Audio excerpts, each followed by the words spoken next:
जरा सोचो, आप एक दिन स्कूल जाने के लिए मिरर में देखते हुए तैयार हो रहे हो और अचानक आपकी मिरर रिफ्लेक्शन आपसे बात करने लगे और आपको एक लूजर से हीरो बना दे। कुछ ऐसा ही होता है मारिया के साथ। तो कहानी की शुरुआत में हम एक प्रेग्नेंट लेडी के पेट की सोनोग्राफी की लाइव रिकॉर्डिंग देखते हैं, जिसके अंदर हम 2 बच्चों को देखते हैं, लेकिन उन्हें देखकर ऐसा लग रहा था कि जैसे एक बच्चा दूसरे को टेक ओवर करने की कोशिश कर रहा हो। ये काफी ज्यादा डरावना था। यहाँ से सीन शिफ्ट होता है और हम मारिया बरिनान नाम की एक 17 साल की हाई स्कूल की लड़की को देखते हैं, जो बहुत ही इंट्रोवर्ट थी। मारिया ज्यादा लोगों से बातचीत नहीं करती थी। वो अपने घर पर भी अपने इमोशंस को छुपा कर रखती थी, क्योंकि उसकी कोई भी बात नहीं सुनता था और इस वजह से वो अच्छे से खाना भी नहीं खाती थी, जिससे उसका वेट भी काफी कम हो गया था। मारिया के फादर का नाम डैन था, जो कि प्रोफेशनली एक प्लास्टिक सर्जन थे और उनको सभी चीजें परफेक्ट पसंद थी। इस वजह से वो मारिया से काफी सख्ती से पेश आते थे। मारिया की मदर का नाम था एमी, जो डिप्रेशन की शिकार थी और अक्सर उसको बुरे बुरे सपने आते थे। मारिया के डैड का एक औरत के साथ अफेयर चल रहा था और एमी अपने हस्बैंड के अफेयर के बारे में सब जानती थी, लेकिन एमी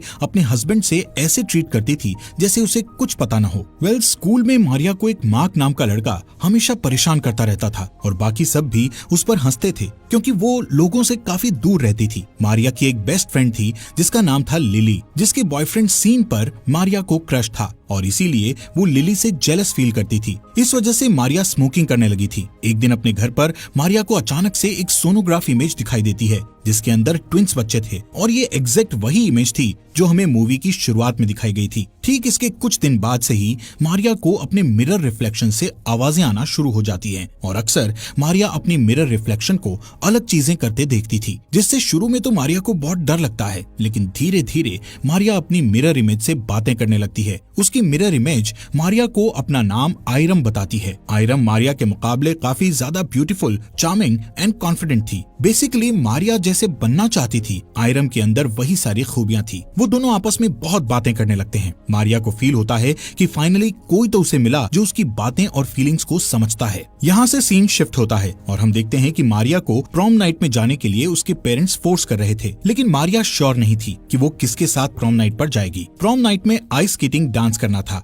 और मारिया को आइस स्केटिंग करना बिल्कुल भी नहीं आता था, बट उसकी फ्रेंड लिली उससे कहती है कि मैं तुम्हें स्केटिंग सिखाऊंगी। जब लिली उसको आइस स्केटिंग सिखा रही होती है, तभी मारिया आइस स्केटिंग करते टाइम नीचे गिर जाती है और लिली उसको उठाने के लिए उसकी हेल्प नहीं करती और उससे कहती है कि मैं जानती हूँ कि तुम मेरे बॉयफ्रेंड को लाइक करती हो, इसलिए तुम्हारे लिए अच्छा यही होगा कि तुम सीन से दूर रहो। वहीं दूसरी तरफ हम सीन को देखते हैं, जो कि एक अच्छा लड़का था, क्योंकि वो हमेशा ही मारिया की हेल्प करता था और ये देखकर लिली काफी जेलस फील करती थी। एक रात मारिया अपने फादर के साथ बाहर घूमने जाती है, जहां मार्क उसे इनडायरेक्टली वे में तंग करने लगता है। अब ये देखकर मारिया के फादर उसको ये कहते हुए अपने क्लिनिक पर बुलाते हैं कि वो उसे एक सरप्राइज देना चाहते हैं। मारिया सोचती है कि शायद उसके फादर उसे कार गिफ्ट करने वाले हैं, ताकि उसे बस में ट्रैवल ना करना पड़े। क्लिनिक पर पहुंचकर मारिया को पता चलता है कि उसके फादर उसकी नोज और लिप्स की सर्जरी करने की बात कर रहे थे, ताकि वो परफेक्ट दिखे। इस बात से मारिया और उसकी मिरर इमेज आयरम उसके डैड से काफी गुस्सा हो जाते हैं, क्योंकि उसके डैड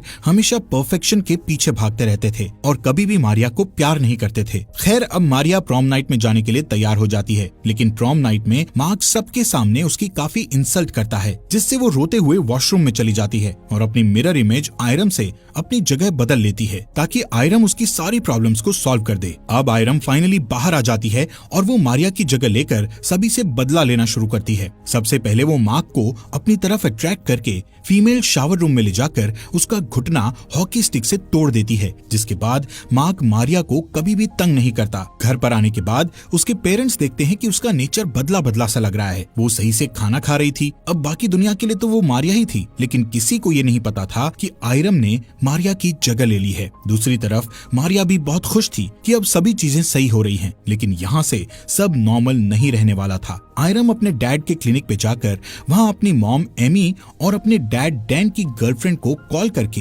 एक ही टाइम पर बुलाती है, जिससे उसकी मॉम समझ जाए कि उसके हस्बैंड डैन का अफेयर किसके साथ चल रहा है। घर आकर आयरम अपनी मॉम से बदतमीजी करती है और कहती है कि उनको अपने हस्बैंड के अफेयर के बारे में सब पता होने के बावजूद भी उन्होंने कोई एक्शन क्यों नहीं लिया, जिस पर एमी आयरम को जोरदार थप्पड़ मारती है। लेकिन इसके बाद भी आयरम खुश थी कि उसकी मॉम को उसके डैड की सच्चाई पता चल गई। इसके बाद आयरम आइस स्केटिंग की कुछ दिनों तक काफी ज्यादा प्रैक्टिस करके आइस स्केटिंग सीख जाती है। थोड़े दिन बाद आयरम लिली को उसे दोबारा आइस स्केटिंग सिखाने के लिए कहती है, जिस पर लिली उसे सिखाने के लिए मान जाती है। अब जब वो आइस स्केटिंग करने जाते हैं तो लिली उसकी परफेक्ट आइस स्केटिंग देखकर शॉक्ड हो जाती है। स्केटिंग करते करते आयरम लिली से मारिया का बदला लेने के लिए उसको धक्का देती है, जिससे लिली दूर जाकर नीचे गिर जाती है। उसके सर में गहरी चोट लगने की वजह से लिली ऑन द स्पॉट ही मर जाती है। यहाँ पर आयरम रोने की एक्टिंग करती है और पुलिस को कॉल लगाते हुए उनसे कहती है कि लिली आइस स्केटिंग करते समय फिसलकर नीचे गिर गई है, उसके सर पर काफी गहरी चोट लगी है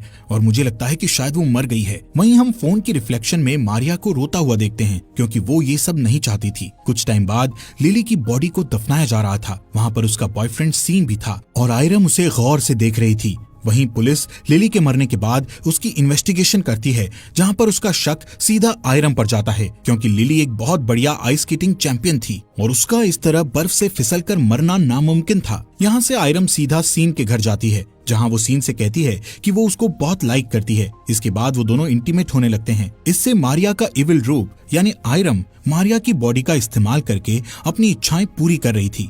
इंटीमेट होने के बाद आयरम और सीन दोनों एक दूसरे से प्यार करने लगते थे। वो दोनों कई बार स्कूल भी बंक करते और क्वालिटी टाइम स्पेंड करते, लेकिन पुलिस उन पर नजर रख रही थी, क्योंकि पुलिस को लिली की मौत का शक इन दोनों पर ही था। एक दिन मारिया के डैड और मॉम की आपस में लड़ाई हो जाती है और डैन घर छोड़कर चला जाता है। वहीं एक दिन आयरम और सीन स्कूल बंक करके होटल में जाते हैं इंटीमेट होने के लिए, लेकिन तभी सीन के पास उसकी मॉम का कॉल आता है और वो कहती है कि पुलिस तुम दोनों से कुछ बात करना चाहती है, जिससे सीन आयरम को अपने साथ चलने के लिए कहता है। लेकिन आयरम सीन से ये कहकर मना कर देती है कि वो पुलिस के पास नहीं जाना चाहती। इतना सुनते ही सीन को आयरम पर शक होता है। तभी आयरम सीन के सर पर बॉटल मार देती है, जिससे सीन की मौके पर ही डेथ हो जाती है। अब आयरम ड्रिंक करके मारिया के डैड डैन के क्लिनिक में जाती है, जब वहाँ पर कोई भी नहीं होता, और अपने डैड से कहती है कि क्या आप मुझे तब भी प्यार करते जब मैं परफेक्ट नहीं होती। यहाँ हमें पता चलता है कि असल में मूवी के स्टार्ट में हमें जो सोनोग्राफी दिखाई गई थी वो मारिया की मॉम एमी की प्रेगनेंसी की थी और ओरिजिनली